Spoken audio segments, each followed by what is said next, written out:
Maðurinn nefndur Arnar Guðjónsson, bikarmeistari. Hvernig tilfinningin eftir leikinn? Mjög ánægður, glaður, rosalega glaður. Þessi leikur, þetta var virtist vera hágæði, mikið líkamlega, fysikal leikur. Hvernig var svona fyrir þjálfarinn að horfa á þetta? Ég veit að maður tuðar endalaust í dómurunum. Mér fannst þeir leyfa mjög fastan og skemmtilegan leik. Mér fannst bikar bæði undanúrslitin og úrslitin dæmd þannig að menn fengi að spila hörku. Mér finnst það æðislegt. Báði leikinni þannig. Og það var, af því það voru bara ógeðslega góðir dómarar að dæma. Þannig að það var mjög skemmtilegt að horfa. Þó maður tuðaði út í eitt, sko. Maður bara þannig gerður, sko. En mér finnst mjög gaman þegar leikinni fá að vera svona. Þessi leikur, hvernig spilaðist hann fyrir þína menn? Mér finnst við varnarlega þrjáleiklinda frábæri. Við áttum í tómu basli með Kenda og Mario þannig í þriðaleiklunda. Og fundum kannski einhverjar lausnir á því í fjórða aftur.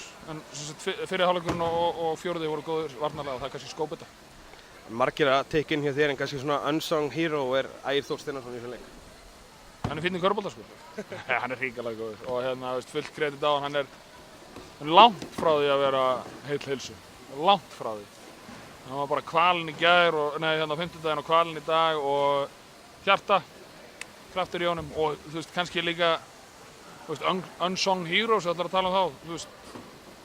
Guðurinn sem að sjást ekkert, styrktaþjálfarinn, sjúkraþjálfarinn í gær, fólki í kringu stjórnarfélagið vann í gær hrikalega mikið starf til að við getum gert eitthvað að vita í dag.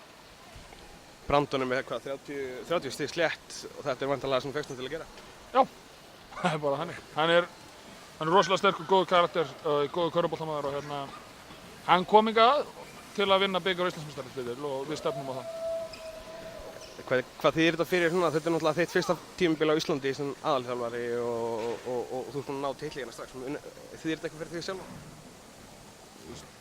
Nei, hvað að segja? Jú, kannski þess virði að hafa verið, þetta kannski friða samviskuna með að hafa verið frá fjölskyldunni í 6 mánuði. Það gæti verið, kannski það sem þýðir.